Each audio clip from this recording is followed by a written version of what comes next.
Então, pessoal, a Lei 13.431 de 2017 estabeleceu o Sistema de Garantias de Direitos da Criança e do Adolescente vítima ou testemunha de violência.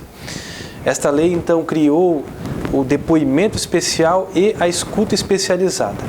Com relação ao depoimento especial, a rede de proteção não tem que se preocupar com ela. O depoimento especial ele é feito para finalidade de produção de prova, no âmbito de um inquérito policial ou de uma ação penal que tramita ou na delegacia de polícia, ou no Ministério Público, ou junto ao Poder Judiciário. Com relação à escuta especializada, aí sim, a rede de proteção tem que estar atenta e compreender qual é a função de cada um dos atores da rede de proteção para a garantia dos direitos da criança e do adolescente vítima ou testemunha de violência. E para isso, o Decreto 9.603 de 2018, Decreto Federal 9.603 de 2018, estabelece a obrigatoriedade da criação, junto aos conselhos municipais dos direitos da criança e do adolescente, de um comitê gestor da rede local, para o estabelecimento de fluxos, protocolos e para a capacitação de todos os atores para que compreendam o real significado da escuta especializada, que não tem finalidade de produção de prova, mas apenas de proteção daquela criança e para os encaminhamentos necessários, e também para que todos sejam capacitados para compreender o que é a revelação espontânea, o que é uma suspeita de um abuso sexual ou qualquer outro tipo de violência cometido contra a criança ou adolescente. Então, o ponto inicial é que os conselhos municipais e a rede provoque, então, os conselhos municipais para que a gente inicie em todos os municípios de Santa Catarina os comitês gestores da rede para a criação dos fluxos e protocolos locais para a escuta especializada. Para melhor se entender como deve ser feito o atendimento às crianças e adolescentes vítimas ou testemunhas de violência, é imprescindível conhecer o Decreto 9.603 de 2018, que regulamenta a Lei da Escuta Especializada. Esse decreto, ele estabelece que compete ao Conselho dos Direitos da Criança e Adolescente instituir, por meio de resolução, o Comitê de Gestão Colegiado da Rede de Cuidado e Proteção Social a essas crianças e adolescentes. Esse comitê gestor colegiado é de extrema importância. Nós solicitamos aos municípios que nesse período agora, de final de 2019 até o início de 2020, todos os conselhos municipais de Santa Catarina chamem e formalizem, através de uma resolução, o comitê colegiado gestor, para poder pensar alternativas e possibilidades de como instituir a escuta especializada. Na resolução é importante constar quem são os representantes que vão compor esse comitê. Também é importante colocar as atribuições do comitê. O comitê tem como principais atribuições traçar e desenhar, pensar, discutir o fluxo de atendimento, como que vai se dar os encaminhamentos e o atendimento das crianças e adolescentes vítimas de violência ou testemunhas, e também pensar um plano de ação, quais seriam as ações necessárias para poder garantir que a escuta de fato aconteça, quais são esses prazos e quem será a política pública responsável, e também aquelas ações que são responsabilidade coletiva do comitê. Solicitamos muito esse empenho dos municípios no sentido de ter esses comitês gestores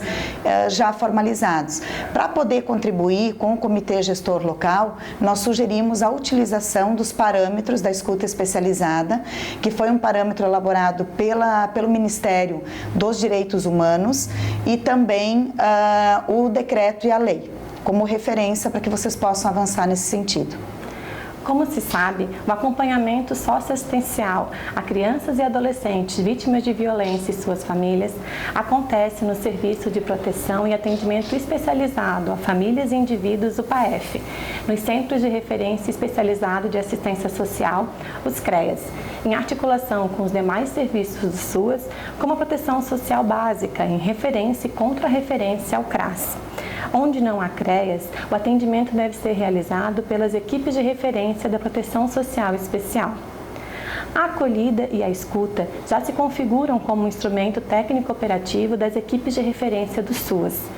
Então, a escuta especializada faz parte do trabalho social desenvolvido nos serviços, programas e projetos do SUAS como um instrumento de não revitimização das crianças e adolescentes vítimas de violência. Vale lembrar que a revelação espontânea pode acontecer a todo trabalhador do SUAS.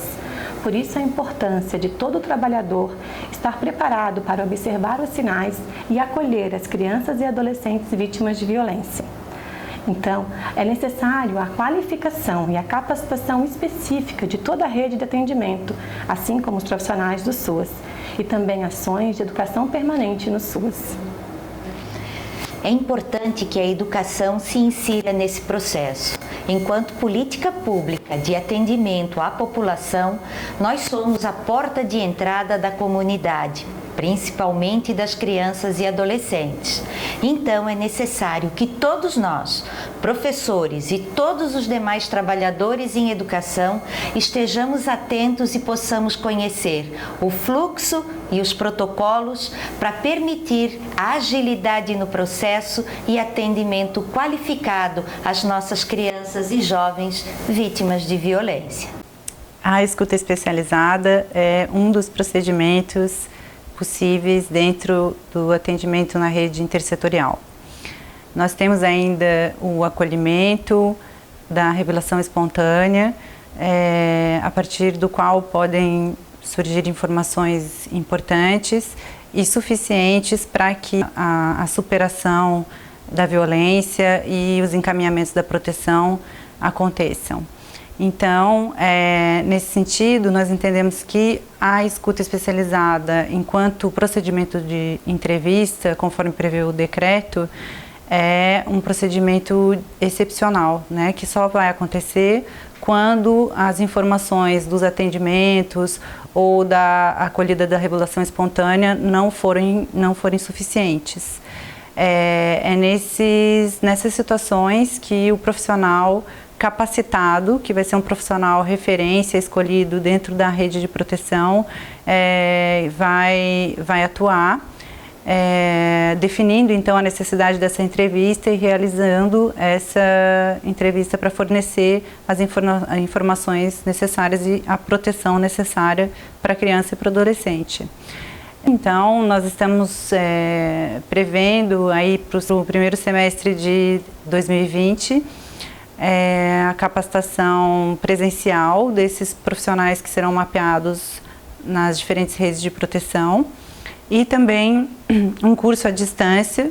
que estará disponibilizado no Moodle do Ministério Público de Santa Catarina e terá então como público-alvo todas as pessoas da rede de proteção, não apenas aquelas de referência que farão a capacitação, mas todos aqueles que participam da rede. Então, essa capacitação à distância vai abordar temas mais gerais, como a sensibilização, como a importância de compreender a violência e compreender os fluxos locais, para poder prestar todo o atendimento protetivo às crianças, enquanto que a capacitação presencial vai ter um objeto mais concreto e específico, tratando, por exemplo, de boas práticas de entrevista, de questões de gênero, o formulário de compartilhamento de informação, enfim, aspectos mais específicos da escuta especializada.